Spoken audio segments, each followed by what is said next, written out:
అని గుర్తురాదా మేడం? ఒక నిమిషం అండి కౌశిక్ యాదవ్ గారు, మళ్ళీ మీకు టైం ఇస్తానండి, నేను మళ్ళీ మీకు టైం ఇస్తాను. ఎస్ సునీతారెడ్డి గారు, గుడ్ మార్నింగ్ అండి. గుడ్ మార్నింగ్ మేడం, ప్యానల్ ఉన్న మిత్రులందరికీ గుడ్ మార్నింగ్, మన జీటీవీ ప్రేక్షకులకు కూడా గుడ్ మార్నింగ్. మేడం కొంచెం మధ్యలో ఊరికే కల్పించుకోవద్దని చెప్పి రిక్వెస్ట్ చేస్తున్నాను నా మిత్రులకి. ఇప్పుడు బ్రదర్ ఏం చెప్తున్నాడు, ఫిరంగి నాలాపై కట్టిండు, జన్వాడ ఫామ్ హౌస్ కట్టిండు, ఇవి అవి అని చెప్పేసి ఇప్పుడు చెప్తున్నారు. అసలు ఫిరంగి నాలా మీద కట్టిన ఇల్లు కూలగొట్టొద్దని మేమేమైనా చెప్పినామా?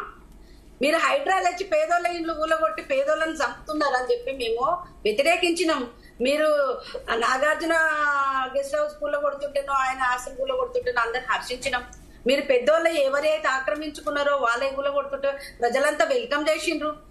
స్వయంగా సవాల్ విసిరినారు కేటీఆర్ గారు, నాది జన్మ ఫామ్ హౌస్ కూలగొడతా దమ్ముందా మీకంటే కూడా మీరు నోరు మూసుకొని కూర్చున్నారు. దాని మీద మీరే కేసులు పెట్టించుకొని జైల్లోకి పోయినా కూడా శరం లేకుండా ఇవాళ వాళ్ళని కాపాడుకొస్తుంది మీరే.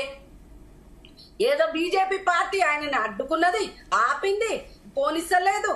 మేము ఏదో అడ్డుపడ్డట్టుగా ఇప్పుడు చరణ్ కౌశిక్ గారు మాట్లాడుతున్నారు. మరి ఎందుకు కూలగొట్టలేదు? ఫిరంగి నాల మీద కట్టిందని తెలుసు, జన్వాడ ఫామ్ హౌస్ ట్రిపుల్ జీవోలో కట్టిందని తెలుసు. ఎంతో మంది పెద్ద పెద్ద నాయకులందరూ ఎక్కడెక్కడ ఫామ్ హౌస్ కట్టిండ్రో అన్ని తెలుసు మీకు.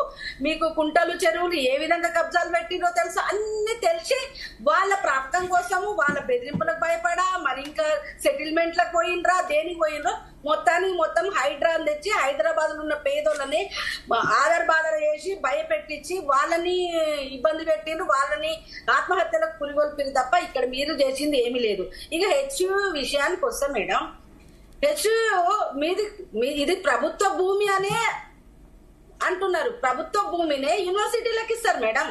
ఎవరైనా కొత్త యూనివర్సిటీలు పెట్టినా, కొత్త ప్రాజెక్టులకు ఏదైనా పెట్టినా కూడా, ఇప్పుడు నేను కూడా ఒక డైరెక్టర్ గా పనిచేస్తున్నా హెచ్ఎంటీ మిషన్ టూల్స్ లో. అక్కడ హెచ్ఎంటీ మిషన్ టూల్స్ కి ఇచ్చిన, ఐడిపిఎల్ కి ఇచ్చిన, బిహెచ్ఎల్ కి ఇచ్చిన, ఎవరికి ఇచ్చినా సెంట్రల్ గవర్నమెంట్ యూనివర్సిటీలకు కానీ, స్టేట్ గవర్నమెంట్ యూనివర్సిటీలకు కానీ, ఇప్పుడు మన ఉస్మానియా యూనివర్సిటీ కానీ ఎవరికైనా రాష్ట్ర ప్రభుత్వమే భూములు ఇస్తుంది, రాష్ట్ర ప్రభుత్వమే అలాట్మెంట్ చేస్తుంది. ఇక్కడ జరిగింది ఏంటంటే రాష్ట్ర ప్రభుత్వం ఇచ్చింది కానీ వాళ్లకు ముటేషన్ చేయలేదు. ముటేషన్ చేయకుండా ఎప్పుడైతే 400 ఎకరాలు 500 ఎకరాలు మేము వచ్చేసి పంచనామా చేసి తీసుకున్నామని మీరు చెప్తున్నారు. చేసిన భూమే ఇది కాబట్టి మళ్ళా రాష్ట్ర ప్రభుత్వానికి వచ్చిందని కూడా మీరే క్లెయిమ్ చేస్తున్నారు. మరి మీదే అయినప్పుడు మరి అంత ఆధారబాధరకు మీరు చేయాల్సిన అవసరం ఏంది? ఇంకొకటి మేడం, మీరు ఏదైతే పంచనామా చేసి మీరు 400 ఎకరాలు ఒకటి, 134 ఎకరాలు ఒకటి తీసుకున్నారు కదా, మరి అదే హెచ్యూ భూమికి మీరు ఇవ్వాల్సిన 137 ఎకరాలు 90 రోజులలో ఇస్తామని ఆ రోజు మీరు ఏదైతే జీవో చేసుకున్నారో ఆ జీవో ప్రకారం రాష్ట్ర ప్రభుత్వం లేదు కాబట్టి అది నల్ అండ్ వాయిడ్ అవుతుంది.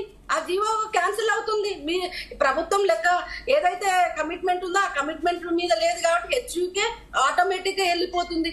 ఓకే, అది కూడా పక్కకు పెడదాం. మీరు 400 ఎకరాలని మీరు ఐసిఐసిఐసి దగ్గర మీరు తాకట్టు పెట్టి పైసలు తీసుకొచ్చుకున్నది వాస్తవం కాదా? మీరు ఇది ఏలంపాట కోసం మీరు స్టేట్మెంట్ ఇచ్చిన మాట, ప్రకటన ఇచ్చిన మాట వాస్తవం కాదా? దీనికోసము మీరు ఏదైతే 170 కోట్ల రూపాయలు, 1,70,000 కోట్ల రూపాయలు మీరు కమిషన్ ఇచ్చిన మాట వాస్తవం కాదా? ఇవన్నీ మీరు చెప్పినాయే, మేమెవరని చెప్పలేదు. గతంలో ఏదైతే రేవంత్ రెడ్డి గారు ఉన్నారో ఎక్కడైతే కోకాపేట భూములు కానివి, ఆ భూములు కానివ్వండి, ఉస్మానియా యూనివర్సిటీ 2 బెడ్రూమ్లకి అలాట్మెంట్ చేస్తుంటే కానివ్వండి, మీరు కూడా వ్యతిరేకించరు, మేము కూడా వ్యతిరేకించినాం. యూనివర్సిటీలు ఈ దేశ పునాదులు. యూనివర్సిటీలలో భావి భారత పౌరుల భవిష్యత్తు ఉంటుందని మనం అందరం ఎగనెస్ట్ గా చేసినాం. ఇప్పుడు ఇక్కడ మనకు తెలంగాణలో భూమే లేదు ఇవ్వడానికి, మీరు డెవలప్మెంట్ చేయడానికి. ఇప్పుడు మీరు 4th సిటీ అని పెట్టిండ్రు ముచ్చెల్ల సైడ్ లో, ఎవరైనా అడ్డుపడ్డారా? మీరు స్కిల్ యూనివర్సిటీ అని పెట్టిండ్రు, ఎవరైనా అడ్డం పడ్డారా? రైట్ అండి. నేనేమంటున్నా అంటే ఒక యూనివర్సిటీ భూమి ఇది, ప్రభుత్వము అది, ఇది ప్రభుత్వందే, ఇది కూడా ప్రభుత్వందే, ఎవ్వరు కాదనట్లేదు. ఆ రోజు కేసేసింది కూడా ఏదైతే ఐఎంజీ భారత్ కూడా ప్రభుత్వం మీద కేసేసింది. ఎందుకు అంటే హెచ్యూ పేరు మీద లేదది. అడగండి, తర్వాత తనకు టైం ఇస్తాను. చెప్పండి మేడం. మేడం ఒక క్వశ్చన్ నేను అడగనా మేడం? కేంద్ర ప్రభుత్వం నుంచి ఒక నోటీస్ జారీ చేసింది మేడం ఈ భూమి ఒక మాట మేడం, ఎవరికి జారీ చేసింది? హెచ్యూకి జారీ చేసిందా, ఈ రాష్ట్ర ప్రభుత్వానికి జారీ చేసిందా? రాష్ట్ర ప్రభుత్వానికి ఒక లెటర్ రాశారు. మరి హెచ్యూకు రాస్తే అయిపోతుంది కదా. ఒక నిమిషం అండి. హెచ్యూ భూమి అయితే హెచ్యూకు రాస్తే ఒక నిమిషం ఆగండి, ఒక నిమిషం రాష్ట్ర ప్రభుత్వానికి ఎందుకు ఇచ్చింది మరి? మీరు అలాట్మెంట్ చెయ్యండి, దానికి రక్షణ కల్పించండి అని కూడా మాకు ధర్మేంద్ర ప్రధాన్ అంటే Clear గా రాష్ట్ర ప్రభుత్వం కదా. రాష్ట్ర ప్రభుత్వానికి ఇచ్చి దానికి సంబంధించి సంరక్షించండి హెచ్సియుకి సంబంధించి అని ఆ రకంగా క్లియర్ గా అంటే చెప్పి ఇవ్వడం జరిగింది. కానీ మీరు ఆ పాయింట్ ని తీసేసి ఓన్లీ రాష్ట్ర ప్రభుత్వం తగిలిస్తున్నారు. నా స్ట్రైట్ క్వశ్చన్, మీరు దాన్ని తప్పుగా అర్థం చేసుకోకండి మేడం గారు. నేను ఒక్కటే అడుగుతాను, ఇన్ కేస్ ఆ భూమి హెచ్యూది అయితే ఆ లెటర్ హెచ్యూకి వచ్చేది.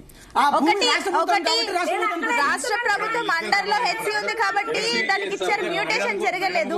ఒకటి కేంద్ర ప్రభుత్వం లెటర్ గవర్నమెంట్ గా పంపుతుంది. ఎందుకంటే ఇప్పటికీ కూడా 50 సంవత్సరాల హెచ్యూ కేటాయింపులో ఇప్పటికీ గవర్నమెంట్ భూమనే ఉంది. మొటేషన్ హెచ్యూ మీద కాలేదు. అది అదే కదా ప్రాబ్లం వచ్చింది. ఎవరికి అంత చిత్తశుద్ధి ఉంటే నిజంగానే హెచ్సి ఇచ్చేవాళ్ళు ఎవరు కూడా. ఒక్క నిమిషం ప్లీజ్ వెయిట్, మళ్ళీ మీకు టైం ఇస్తాను, మళ్ళీ టైం ఇస్తాను. హార్టికల్చర్ డిపార్ట్మెంట్ కూడా ఉంటుంది. ఇన్ కేసు అక్కడ ఇది వెజిటేషన్ వయలేషన్ అయినప్పుడు వాళ్ళకు లెటర్ పోతుంది. అసలు వాళ్ళకి సంబంధం లేదని చెప్పి 2017లో కోర్టు జడ్జిమెంట్ ఇచ్చిన తర్వాత ఒక నిమిషం అండి. ఇప్పుడు అయితే హెచ్యూ భూములు అంటారు, లేకపోతే ఏమో ఏది వెజిటేషన్ ఆగమవుతుంది అంటున్నారు. ఎట్లా పడుతుంది రాజకీయమే చేస్తున్నారు కానీ టెక్నికల్ గా. ఎగ్జాక్ట్లీ మేము అదే అంటున్నాం. ఎగ్జాక్ట్లీ